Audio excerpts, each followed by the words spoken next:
Okay, so Republican Senator Rick Scott from Florida, who used to be the governor of Florida, has been in the news a lot here lately after President Biden called him out for wanting to end Social Security or Medicare or sunset Social Security or Medicare every 5 years, where it would have to be basically re-voted on. And Congress would have to re-vote it in every 5 years, which would be really bad because basically it would probably have changes made to it uh, every 5 years or maybe every other 5 years because when Congress has to revote something in every time, there's probably going to be changes made to it frequently. Well, Rick Scott has been defending his plan and now has proposed a new bill. And here's what it is. Yeah, and Scott announces new Social Security and Medicare bill aimed at Biden feud. Here's what he has to say, or here's the new bill details. Also, don't forget to give us a like. It really helps out our YouTube channel and helps us spread the word and also helps us out with the YouTube algorithm. All right, here we go. Okay, Senator Rick Scott announced a new bill on Friday to increase funding for Social Security and Medicare, which initially sounds like a good thing. And you might think it is, you might not. It's kind of a little bit of a trade off. And institute a higher standard for making cuts to the entitlement programs. Following President Biden's pointed accusations during his annual address before Congress on Tuesday. He says, quote, I have been fighting since day one to protect and preserve programs like Social Security and Medicare for Florida's seniors. And today I'm proud to announce new legislation, my Protect Our Seniors Act, to safeguard the benefits of these critical entitlements, Scott said in a press release. The legislation aims to rescind the nearly $80 billion in funding for the IRS that was approved in last year's Inflation Reduction Act. I'll tell you the problem with this here in a second. And redirect it towards the Social Security and Medicare, which some people might be for, and there's pros and cons to it. I'll give you the details here in a second. The IRS funding has been a frequent target of Republicans who have denounced it as creating a, quote, army of 87,000 IRS agents. The bill would also, this is actually a good part of it, the bill would also require that any cuts to Social Security or Medicare be approved by a two-thirds votes in Congress and would block Medicare savings from being used for other spending initiatives. It is unclear how this legislation fits in with Scott's previous proposal, which has been at the center of recent disputes with Biden and Democrats. In an 11-point plan released Friday, Scott suggested that all federal legislation should sunset after 5 years. This is how his previous plan was. So, this is all federal legislation, which would be Medicare, Medicaid, um, Social Security, everything. And he backed that up with saying if a law is worth keeping, Congress can pass that again. That would mean that Social Security and Medicare, like other federal legislation, would need to be renewed by Congress every 5 years, which is not what people want to hear for things like Social Security, Medicare, Medicaid, SNAP programs, everything. I mean, you can see here, even Rick Scott has received lukewarm support from his own party for the original proposal. Even Senate Minority Leader Mitch McConnell called it the Rick Scott plan and not the Republican plan, because the reality of it is look at the problem we're having with raising the debt ceiling. We have a huge standoff. Republicans and Democrats can't even agree to do that. We have to do that almost every year now. They had to do it 3 times. They had to raise the debt ceiling 3 times in 4 years underneath former President Donald Trump's. They've had to do it almost every year. They have to do it almost every year. They have to approve the government budgets every year for government funding, and we've seen government shutdowns before. So this is the problem with having Republicans and Democrats agree on anything. So now if you start to say, okay, now let's reapprove Social Security, let's reapprove Medicare, let's reapprove Medicaid, let's reapprove SNAP, food stamps, let's reapprove anything that's a government program, you're not going to have Republicans and Democrats agree on it. So that just creates a problem with any type of government program. That'd be like saying, also, let's agree on police forces, let's agree on fire departments, let's agree on anything. It just creates a major problem because you just can't have Republicans and Democrats just don't agree on everything. They can't even agree to fund the government every year. And I'll actually show you an interesting article I have here. And part of this is the problem. The annual interest rate payments from the government debt is now $850 billion and rising fast. At the current pace, interest on the US government will soon hit $1 trillion per year. Per year. So this means right now at $850 billion per year, and don't forget that they spend also over $800 billion a year on military funding. So $800 billion a year times 4 years for a president is $3.2 trillion in 4 years. And another $3.2 trillion for interest. Yeah, so that's $6.4 trillion that they would spend on interest and military funding alone, just on those two things. And you can see how much it's ballooned. And this chart just goes up to 2022, from 1965 up to 2022. Yeah. And the problem here is that this will continue to get exponential because of now interest rates are much, much higher than they were. Remember, the interest rates were basically zero going into 2022, and the Fed has dramatically raised interest rates from zero because the Fed interest rate was zero.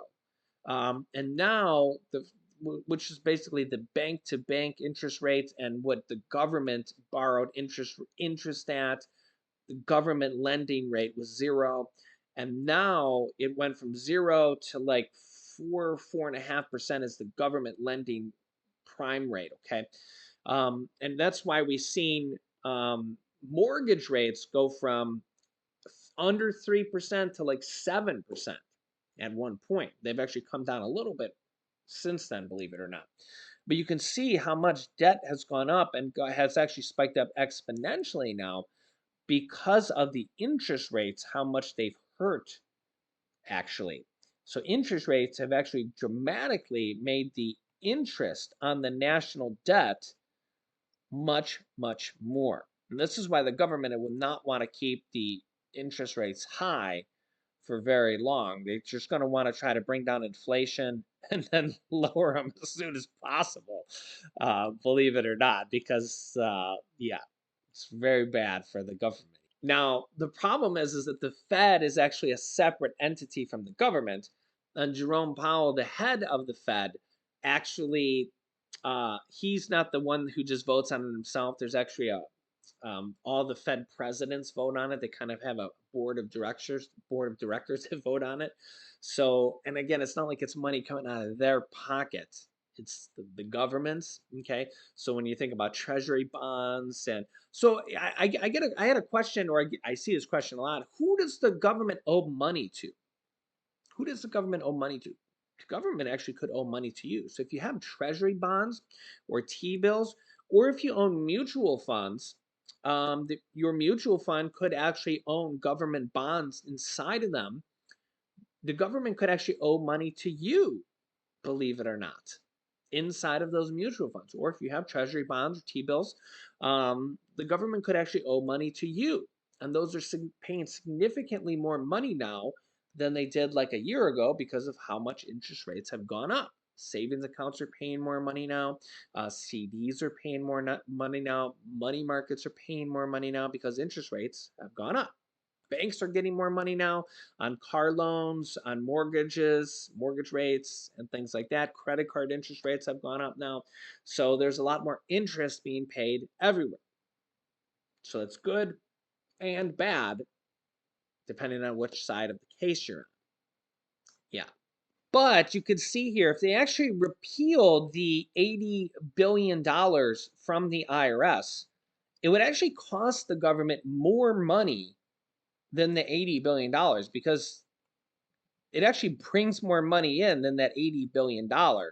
You can see this this headline here: IRS funding repeal could cost over $100 billion in losses above that 80 billion, and encourage tax cheating based on a CBO score. Here's the details. Yeah, CBO estimates say that it would rescind roughly the $71 billion, and it would result in about $186 billion of lost revenue through 2032 if they were to repeal, basically taking away the IRS agents, what they call, and not being able to collect money on tax cheats, people who would owe the IRS money, etc., of lost money through 2032. As a result, it would decrease the deficit, the debt ceiling, etc., by $114 billion over the next decade.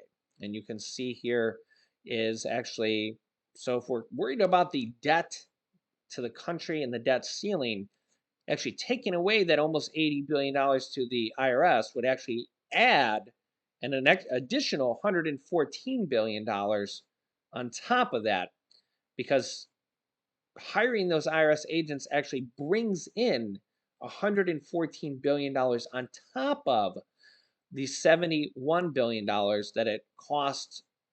So it brings in 180 some billion dollars, if you catch what I'm saying here. Not to mention that the IRS and like the Social Security Administration is a separate thing, but the same type of thing.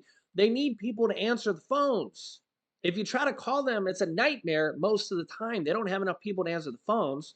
The IRS doesn't have enough people to process tax returns. They have a tax return backlog refund for people that don't get their refunds processed automatically, and there's any type of situation or error or problem with your tax refunds. If you know, you know. There's comment down below. I've had so many, literally thousands of comments over the months of people that have been waiting 6 months or over a year for their IRS tax refunds because something happened. There was an error or something went wrong with their refund, and they've been waiting for, like I said, months and months or over a year. And then the return has to be manually looked at, and they just don't have enough people. So you have to wait for over a year. They don't have enough people. So they don't have enough people to answer the phones, and they don't have enough people to look at returns. So that's the other problem. And now, yeah, they're starting to hire people, but to hire these 87,000 IRS agents, which by the way goes into all the different departments, some people to answer phones, some people to do tax refund returns, and some people to do audits. It's all the different departments, right? That's going to take years because don't forget, there's some people always retiring.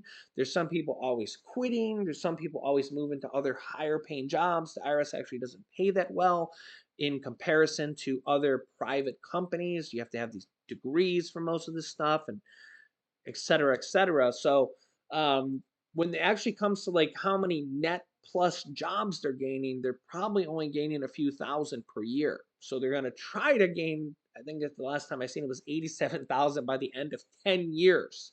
And that's try if they're lucky. Yeah. So the problem is that getting Republicans and Democrats to agree is the problem here with anything. The first bill the Republicans passed in the House was to rescind the $80 billion for the IRS, even though that they knew that the Democrats were never going to pass it in the Senate. So they passed a bill that they knew in the House was dead on arrival in the Senate, and that Chuck Schumer was going to send to his graveyard. So that was literally their first bill of order, was to pass a bill that they knew was a complete waste of time that Chuck Schumer was going to send to his graveyard.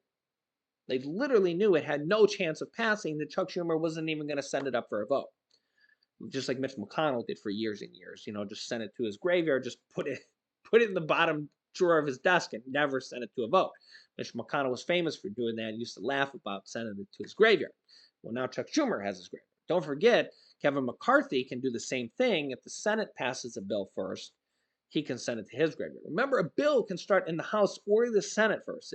Some bills start in the Senate first, some bills start in the House first. It's a common misconception that bills have to start in the House first because they don't.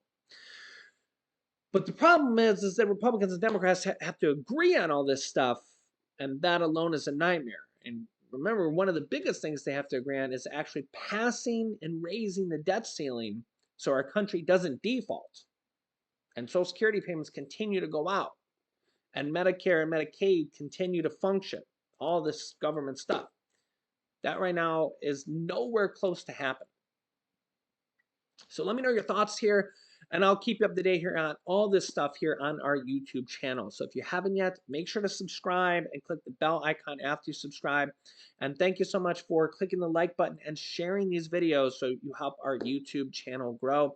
I'm trying to grow this channel here, and YouTube just is right now not really, I feel like YouTube's kind of suppressing our channel. So if you can help us, thanks so much. I really appreciate it. Here's some videos you can watch next. Here is a video about the 2023 Social Security Expansion Act to raise benefits by $2,400. And here is a video that just came out about Russia potentially taking over Moldova. Brand new news. So click on one of those videos next. Thanks for watching, guys, and I will see you in the next video.